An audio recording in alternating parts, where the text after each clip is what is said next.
आरा आरा दे कौन कोई भिखारी हो तो आज नहीं देगा कल्लाना कल्लाना കള്ളനാണെന്ന് മനസ്സിലായി. ഇതല്ല ഹിന്ദി.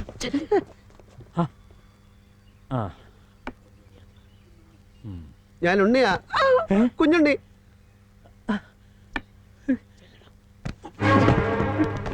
എന്റെ മോനെ നീ വന്നോടാ കുഞ്ഞുണ്ണി. സേതു വാ, കുഞ്ഞുണ്ണി വന്നു. കള്ളങ്ങളുടെ മുകളിൽ കള്ളങ്ങൾ അടുക്കി അടുക്കി നമ്മൾ ഉയരങ്ങളിലേക്ക് പോവുകയാണ് ഗോവിന്ദൻകുട്ടി. അവിടെ നിന്ന് വീണാ മതി, മൂക്ക് കുത്തി വീഴും, പിന്നെ എണീക്കാൻ പറ്റില്ല. അതുകൊണ്ട് പറഞ്ഞതാണ്. വലിയ തത്വമൊന്നും പറയണ്ട. നിക്കക്കളിയില്ലാത്ത നിലയിലാണ് നമ്മൾ. തത്തയെ പഠിപ്പിക്കുമ്പോൾ എല്ലാം ഞാൻ പഠിപ്പിച്ചതല്ലേ. പറ്റില്ലെങ്കിൽ അവിടെ വെച്ച് പറഞ്ഞുകൂടായിരുന്നു. പറ്റില്ലെന്ന്. ഇവിടെ വന്നപ്പോ എന്റെ കൈയും കാലും വിറച്ചുപോയി ഗോവിന്ദൻകുട്ടി. കണ്ണൻ എന്റെ പ്രാർത്ഥന കേട്ടു.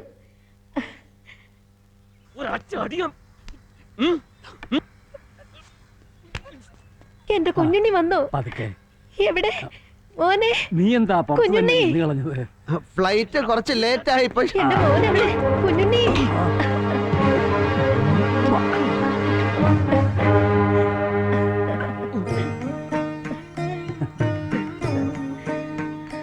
നീ അങ്ങ് വളർന്ന് വലുതായി പോയല്ലോ കുട്ട. വർഷം എത്രയായി അച്ഛമ്മ കാത്തിരിക്കുന്നു. അച്ഛമ്മേന്നൊന്നും വിളിക്കും മോനെ. അച്ഛമ്മ മുമ്മേ. അതാരാ? ആരാത്? ആരാ കുഞ്ഞുണ്ണി കൂടെ? നേരത്തെ കേട്ട ശബ്ദമല്ലല്ലോ അത്. ആരാ ചോദിച്ചത്? കേട്ടില്ലേ? ആരാന്നാ ചോദിച്ചത്? ആരാ? ഞാൻ തന്നെ. സന്തോഷം കൊണ്ട് ശബ്ദം ഇടറിപ്പോയത് അപ്പൂപ്പ. അപ്പൂപ്പനോ? അച്ചച്ചൻ. അച്ചച്ചനും അമേരിക്കയിൽ നിന്ന് വന്നപ്പോ കഴിച്ചതൊക്കെ മറന്നൂല്ലേ? അങ്ങനെയൊന്നുമില്ല, എല്ലാം ഒന്നല്ലേ. അല്ല, ഞങ്ങൾക്ക് ഞങ്ങളുടെ പഴയ ഉണ്ണിയാ നീ ഇപ്പോഴും. മണം മാറി, മുഖം മാറി. അമേരിക്കയിലൊക്കെ ആയിരുന്നോണ്ട് നല്ലോണം വെളുത്ത് കാണൂല്ലേ? വെളുത്തൊരു വഴിയായി. കിന്നാരമൊക്കെ പിന്നെ പറയാം. വാ വന്നട്ടെ. മോമ്മ ഒത്തിരി ദൂരേന്ന് വരികയല്ലേ, ക്ഷീണം ഉണ്ടാവും. കുളിച്ച് വല്ലതും കഴിക്കട്ടെ. എനിക്ക് ഒത്തിരി കാര്യങ്ങൾ പറയാനുണ്ട്. അച്ഛമ്മ എന്നെ ഇവിടെ, ഞാൻ പെട്ടി എടുത്തോണ്ട് വരട്ടെ.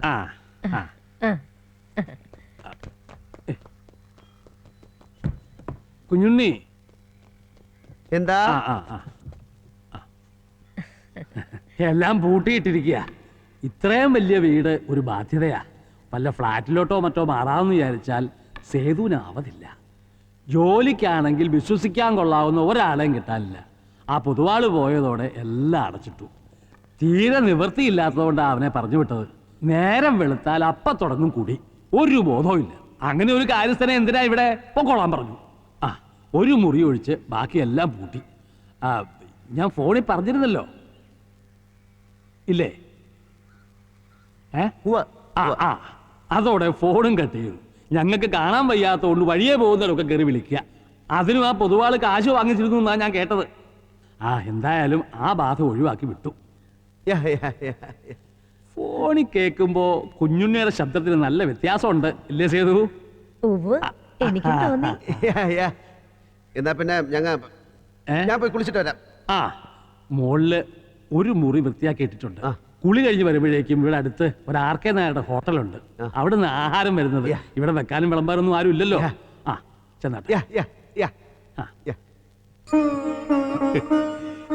എനിക്ക് വിശ്വസിക്കാൻ വയ്യ. വർഷങ്ങൾക്ക് ശേഷം ഇന്നാണ് സേതുവിന്റെ മുഖത്ത് പുതിയൊരു ഉത്സാഹം കണ്ടത്. ഈശ്വരൻ നമ്മളെ മുഴുവനായിട്ടും കൈവിട്ടിട്ടില്ല.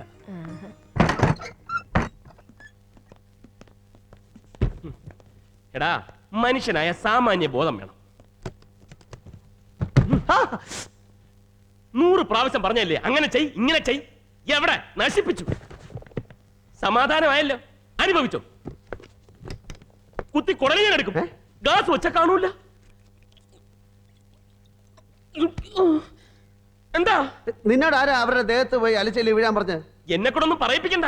സായിപ്പിനെ കാണുമ്പോൾ കവാത്ത് മറക്കുന്ന ജാതിയാണ്. എന്തൊക്കെയാ നീ ഇവിടെ കാണിച്ചത്? നൈസായിട്ടങ്ങ് സ്ലിപ്പ് ആയല്ലേ. പോരാത്തിന് എന്ത് ചോദിച്ചാലും ഒരു അയ്യ. പറ്റിയത് പറ്റി. ഇനിയിപ്പോ എന്ത് ചെയ്യും? കക്കാൻ പഠിച്ചാൽ നിൽക്കാൻ പഠിക്കണം. എടാ, ആ കുരുടനും കുരുടിയും വിളഞ്ഞ വിത്തുകളാ. ഒരിക്കൽ തൊട്ടാലോ കേട്ടാലോ മതി, മേലോട്ട് കെട്ടിയെടുക്കുന്നവരെ മറക്കൂല. അതങ്ങനെ കണ്ണ് കാണാത്തവർക്ക് കേൾവി കൂടും, ചെവിയാക്കാത്തവർക്ക് കാഴ്ച ശക്തി കൂടും. ഈശ്വരൻ കൊടുക്കുന്ന ഒരു വല്ലാത്ത കൊടുപ്പ് തന്നെ.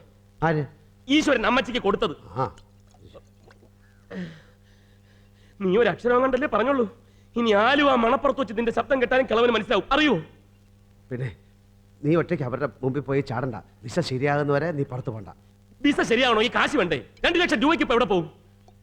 ഒരു മാസം ഞാൻ കൊടുത്തില്ലെങ്കിൽ കൊടുത്തതും കൂടെ പോവും.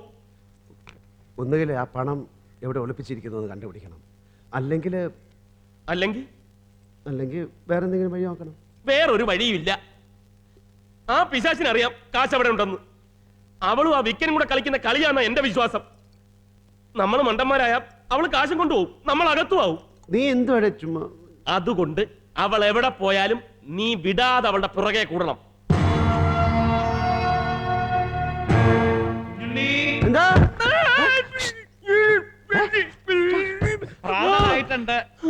ഭ്രാന്തായിട്ടുണ്ടെന്നാ? ഭ്രാന്തല്ല, പ്രാതല്, ടിഫിൻ, അപ്പം, മുട്ട, ദോശ, ഇഡ്ഡലി, പോയി ഞണ്ണ്. എന്ത് രസാ, നേരിൽ കണ്ടപ്പോ ഞാൻ അന്തിച്ചു പോയി. പ്രായമുള്ള ഒരാളാവുന്ന ഞാൻ പേര് കേട്ടപ്പോ വിചാരിച്ചത്. ഇത്രയും യങ്ങാവൂന്ന് ഞാൻ കരുതിയതേ ഇല്ല. പുറത്ത് പഠിച്ചു വളർന്നതുകൊണ്ട് മനസ്സിൽ തോന്നിയത് ഒളിച്ചു വെക്കുന്ന സ്വഭാവം എനിക്കില്ല. ഒരു തരം ലവ് ആണ് എനിക്കിപ്പോ നമ്പ്യേട്ടനോട്.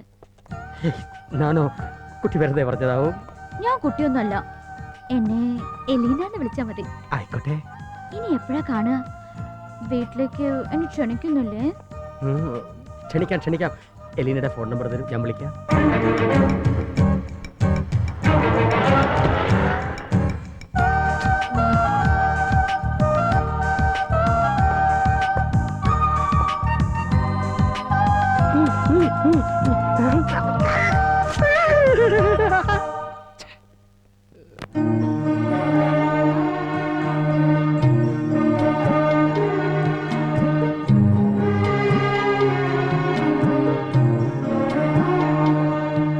അന്ന് രാമവർമ്മ നിന്നെയും കൊണ്ട് അമേരിക്കയിലേക്ക് പോയത് ഇന്നലെ കഴിഞ്ഞ പോലെ എനിക്ക് ഓർമ്മ വരിക.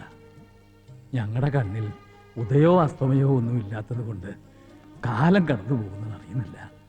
ഒരു നീണ്ട രാത്രി കഴിഞ്ഞപ്പോൾ ഈശ്വരൻ നിന്നെ ഇങ്ങ് കൊണ്ടുവന്നു. എന്തൊക്കെയാ അച്ഛമ്മ വാങ്ങി വെച്ചിരിക്കുന്നത് കണ്ടോ? നീ പോയ അന്ന് തൊട്ട് എല്ലാ പിറന്നാളിനും സമ്മാനം വാങ്ങിക്കാനുള്ള പണം അച്ഛമ്മ എടുത്ത് മാറ്റി വെക്കും.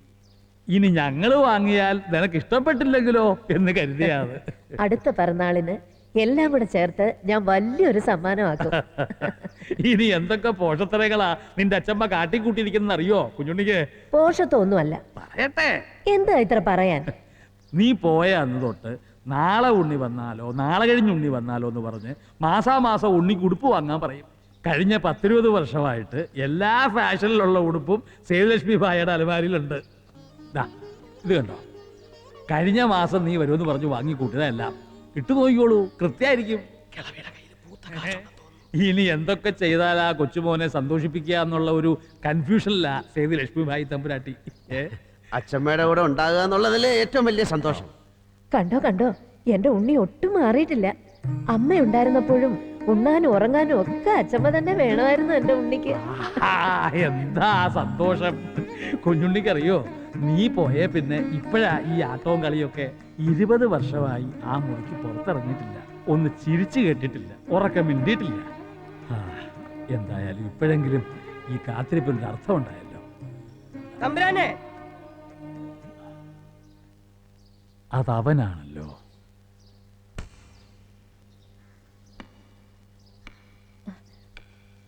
മോനിതൊക്കെ ഒന്ന് ഇട്ടു നോക്കിയേ, പാകം അല്ലെങ്കിൽ മാറ്റിയെടുക്കാനാ. കുഞ്ഞുണ്ണി, ഇത് ആരാ വന്നിരിക്കുന്നു നോക്കിയേ. സമസ്താപരാധം. ഇനിയൊരു തുള്ളി മദ്യം ഞാൻ തൊട്ടില്ല. എണീക്ക. കുഞ്ഞുണ്ണി വന്നതിന്റെ ശുഭലക്ഷണങ്ങളൊക്കെ കണ്ടു തുടങ്ങി. നല്ല സമയത്താ തനിക്ക് കുടി നിർത്താൻ തോന്നിയത്. ഇനി മര്യാദയ്ക്ക് ഇവിടെ നിന്ന് കാര്യങ്ങളൊക്കെ നോക്കി കണ്ട് നടത്തുക. എന്താ? കുഞ്ഞുണ്ണിയെ താൻ കണ്ടില്ലല്ലോ. ഈശ്വര, 8 വയസ്സിൽ എയർപോർട്ടിൽ കൊണ്ടുവിട്ടപ്പോ കണ്ടതാ. ഇപ്പൊ വളർന്നു വലിയ ആളായി കാണും. കണ്ടോളൂ ഉണ്ണി, കുഞ്ഞുണ്ണി. എന്റെ അമ്മയെ പൊതുവാണ്, ഏത്? പൊതുവാണ്. ആര്? എന്റെ കൂടെ താമസിച്ച ഫുൾ ടൈം തണ്ണി. മോൻ ഇങ്ങോട്ട് വന്നേ. ഉണ്ണി ദാ, ഓർമ്മയുണ്ടോ ഈ വിദ്വാനെ? ആളാകെ മാറിപ്പോയി, തടി വെച്ചിട്ടുണ്ട്. ഇവിടുന്ന് പോയപ്പോ ഉള്ള കുട്ടിയേ അല്ല. ഇതാ നമ്മുടെ പൊതുവാള്. മുഴുനേരം കുടിയായിരുന്നു. ഇപ്പൊ ദാ എല്ലാം നിർത്തി മാപ്പ് പറഞ്ഞു വന്നിരിക്കുക. അങ്ങനെ ചില അബദ്ധങ്ങളൊക്കെ പറ്റിയിട്ടുണ്ട്. പക്ഷെ ഞാനിവിടെ ജോയിൻ ചെയ്തു. സേതു ഒന്നിങ്ങോട്ട് വരിക. എല്ലാം കലങ്ങി തെളിഞ്ഞു. ഇവനെന്താ ഇവിടെ? ആര്? ഈ ഗോവിന്ദൻ.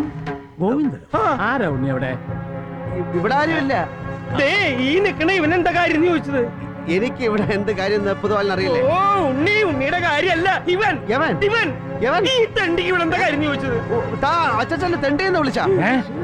പൊതുവാളെ, താൻ കല്ലുപിടിച്ചിട്ടില്ലേ? താൻ കല്ലുപിടി നിർത്തിയെന്ന് പറഞ്ഞാൽ കള്ള. തന്റെ കണ്ണ് കണ്ടറിയാ ചുവന്നിരിക്കുന്ന. താൻ കല്ലുപിടിച്ചിട്ടുണ്ട്, താൻ കല്ലുപിടിച്ചിട്ടുണ്ട്, താൻ കല്ലുപിടിച്ചിട്ടുണ്ട്, താൻ കല്ലുപിടിച്ചിട്ടുണ്ട്. തമ്പുരാനെ ഇവിടെ രണ്ടുപേരുണ്ട്.